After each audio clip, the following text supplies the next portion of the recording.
Hello. Last week I covered the basic structure of H1 and G1 by Unit 3, links, joints, PD control, kinematic chain, I think is most important, and mass distribution. This week I went deeper. 5 days of work this week.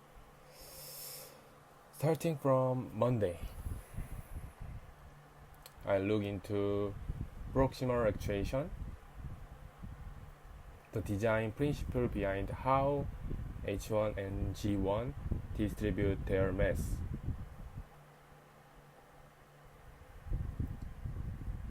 Then I dug into the file structure, H1's payload system, G1 configuration variant.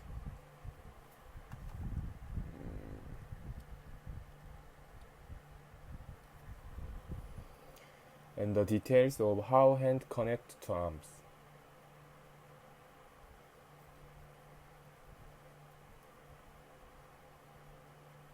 On June 22nd, I was going through H1 and G1's mass data joint by joint, trying to understand why certain joints are heavier than others.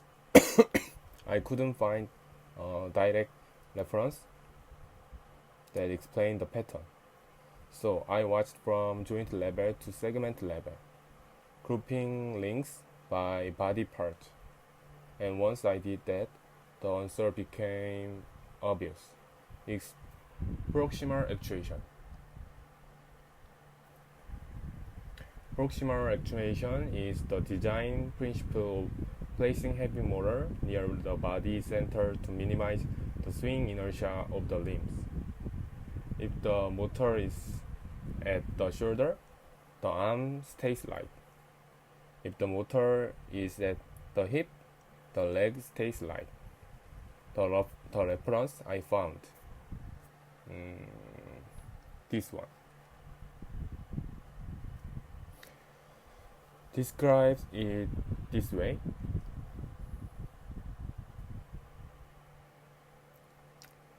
The premise is to minimize swing, mass, and inertia of the limb to facilitate control and improve agility.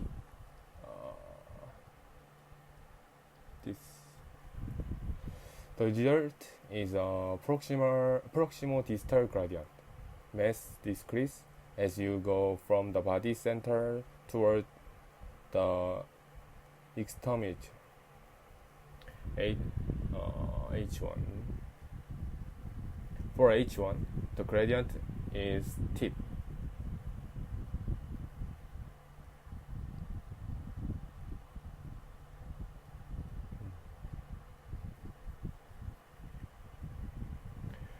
From tight to foot, the ratio is about 18th. That's an extremely sharp gradient. And torso and pelvis together come to 23.18 kg. That's 44.9% of H1's total mass. Almost half the robo's weight is concentrated in the core. This one, torso, pelvis.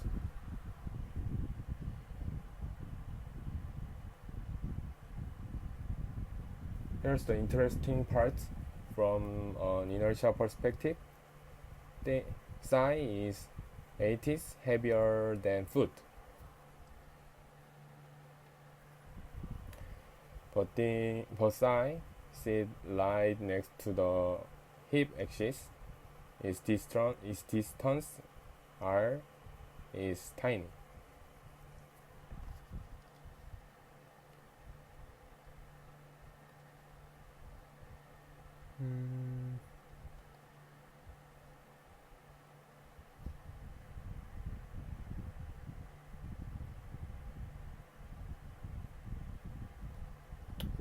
Now Tuesday.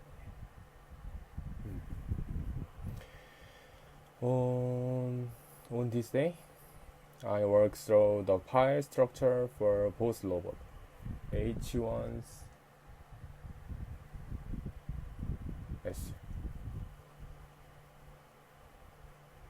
live in a payload folder with 5 files. H1 structure. This is payloads.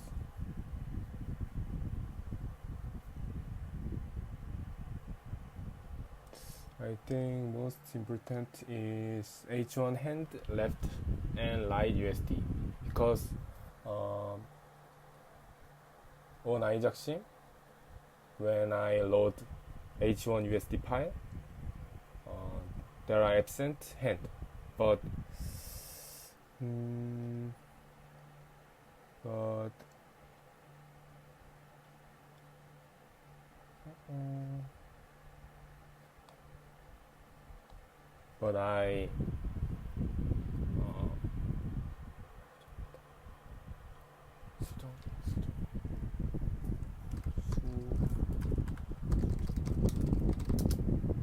I modify. I modify H1's variant. Hand H1 on hand.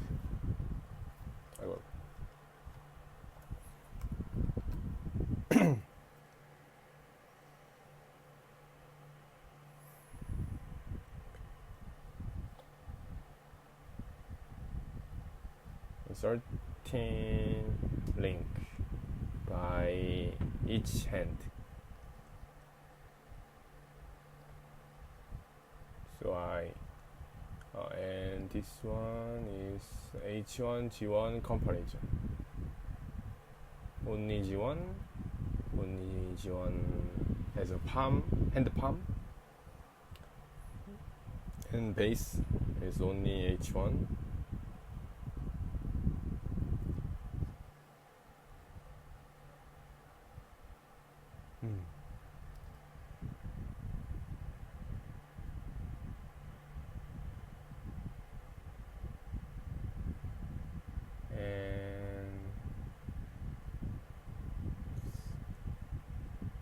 I think most important today because kinematic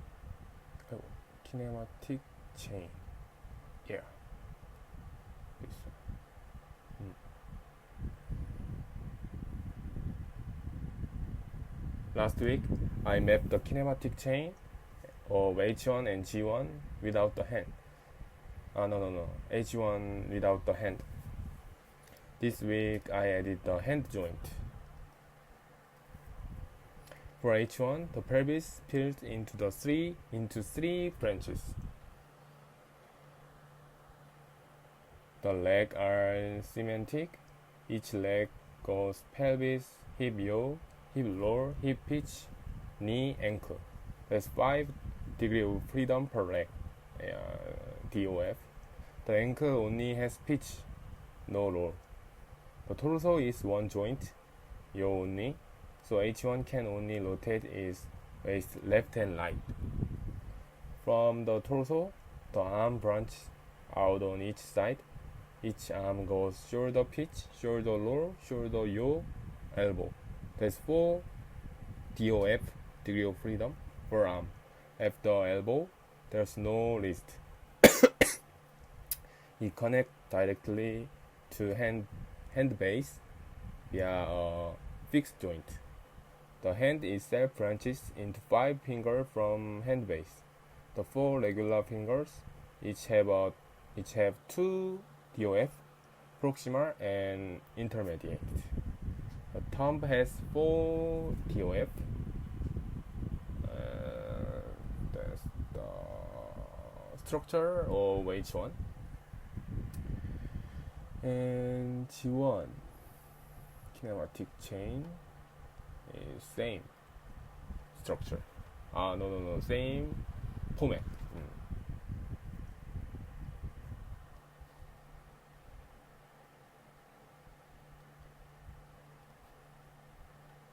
So I made a code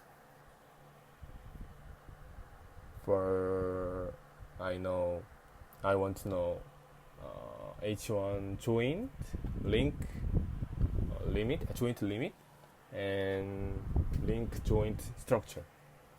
So I made this code. If I use this code by script editor in iJackSim, then made CSV file. Oh, this one is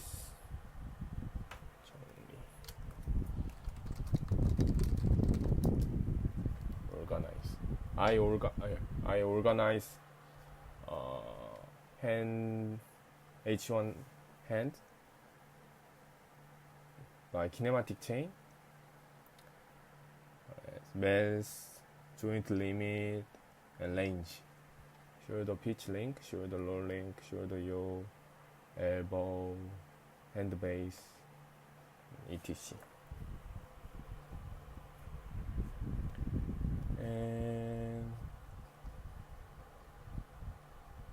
And on Thursday, same structure by G1 is same. Mass joint joint limit, range, shoulder roll. So I think it can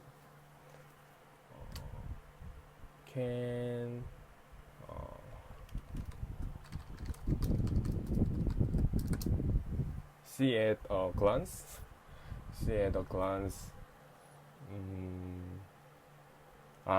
kinematic chain. So I made this.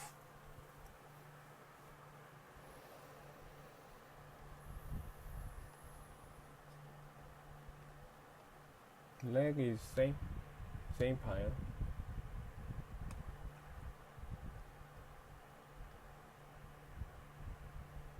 On Friday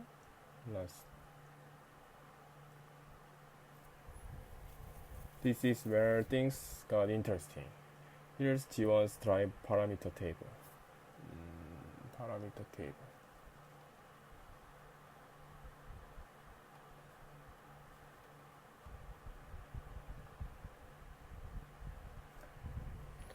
At first glance, it looks like a mess. Every joint has different stiffness. No, this one.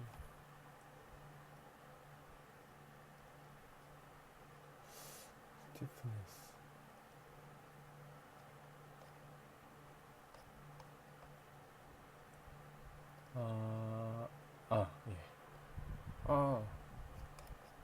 This one. And damping value. And even the left and right side of the same joint are slightly different. For example, left hip pitch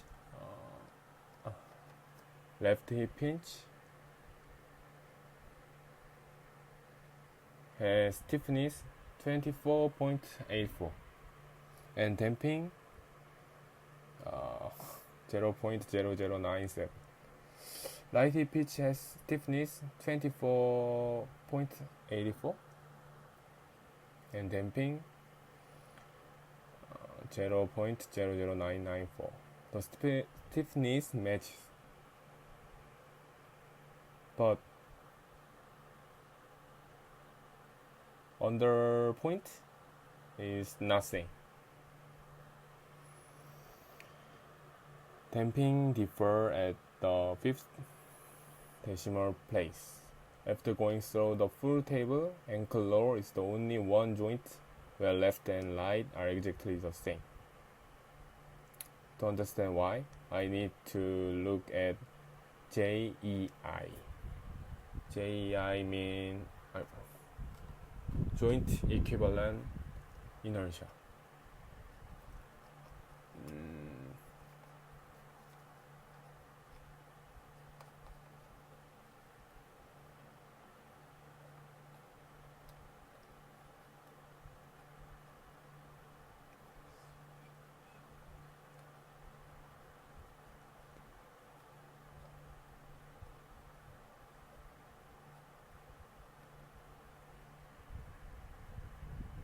is the rotational inertia the motor actually feels when it drives a multi-link chain. In robotics, where a motor moves a joint, it doesn't just move that one link. It has to accelerate everything connects below it, the entire distal chain. JEI is the combined inertial moment of all those links as seen from the motor.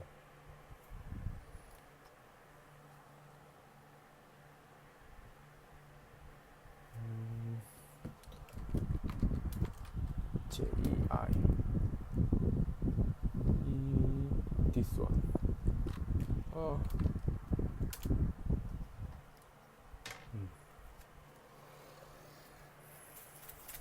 This is formula.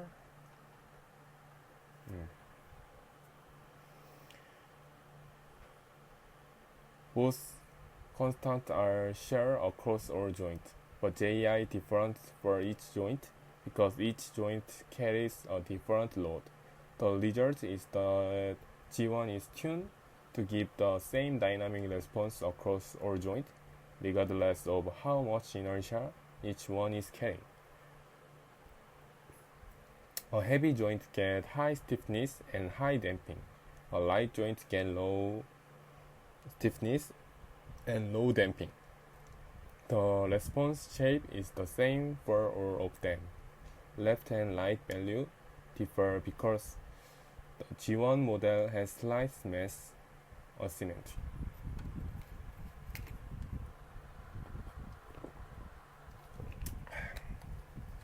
Something I ran into while extracting chain CoM data. That's why the left arm value are slightly off. H1 handles the very differently. Stiffness is 100 and damping is 10 for every joint.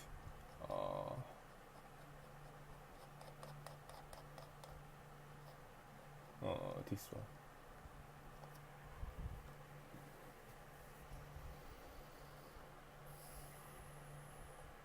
Formally, only maxForce varies. Simple, but it doesn't account for what each joint is actually carrying.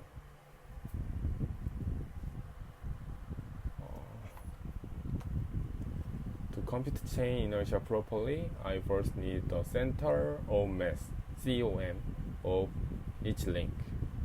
I wrote script in Ijaxim script editor to extract the mass and CoM position of every link for both H1 and G1. Results saved as CSV files. This one and this. Yes. Then I did same for joint. This record the joint axis position in world coordinate, which I need to calculate the distance from each joint to the CoM of the link below it. For G1, I hit a problem.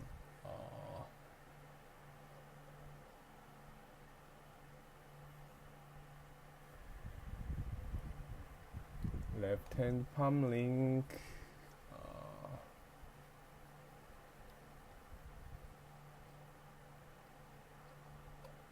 This one. Left hand palm link has no mass API in the USD file. This one.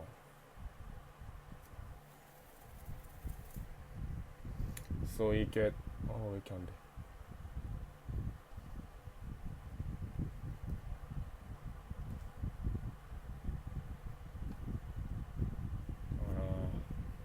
So we get drop from the link data and distal count for left shoulder pitch joint. Come out as 40 instead of 15. I patched it by copying the mass from right hand palm link but without a valid CoM position. The chain CoM calculation for the left arm is unreliable.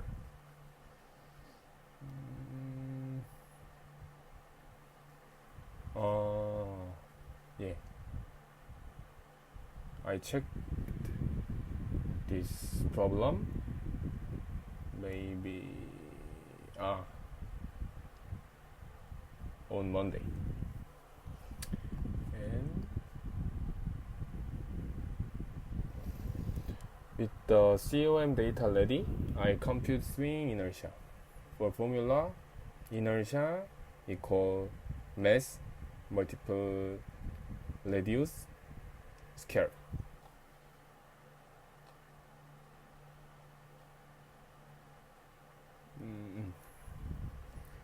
Where radius is the distance from the joint rotation axis to the link center of mass.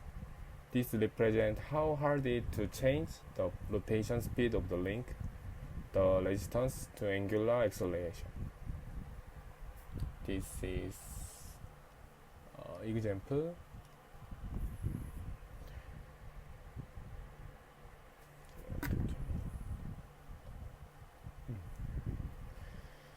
For link swing inertia only accounts for one link at a time, but when a joint actually moves, it doesn't just rotate one link, it rotates everything connected below it.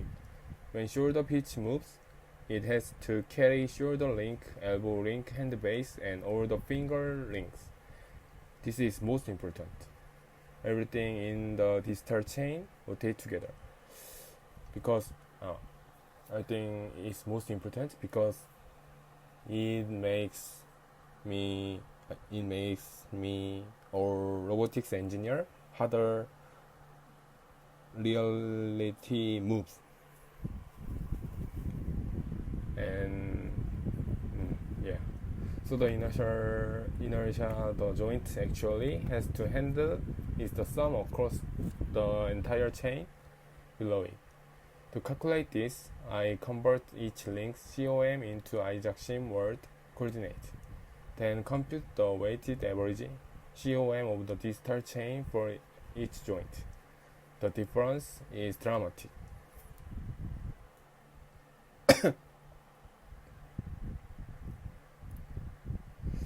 That's about 39 times larger.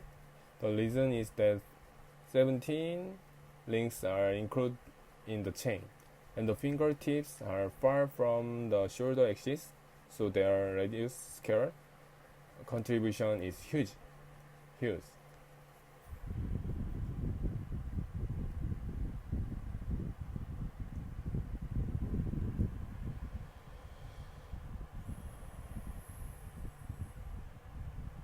To warm up this week,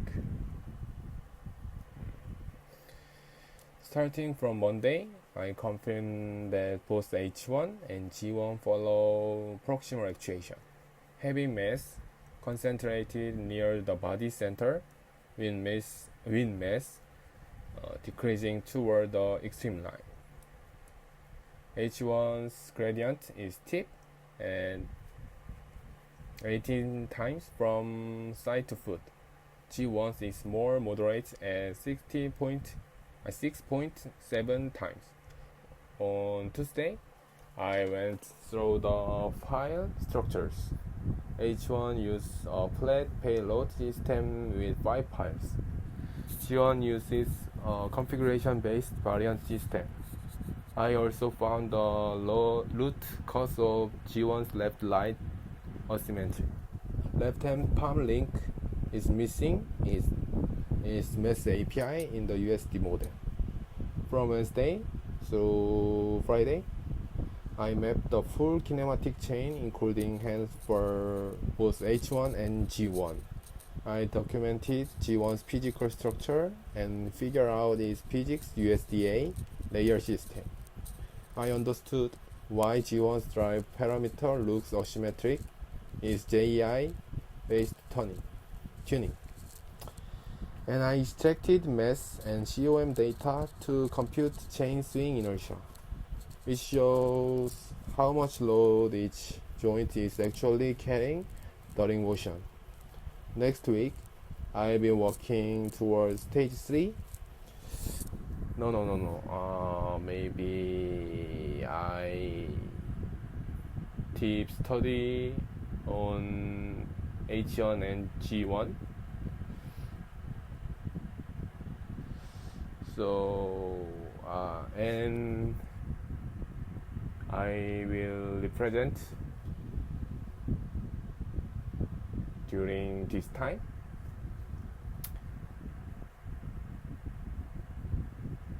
So I listen.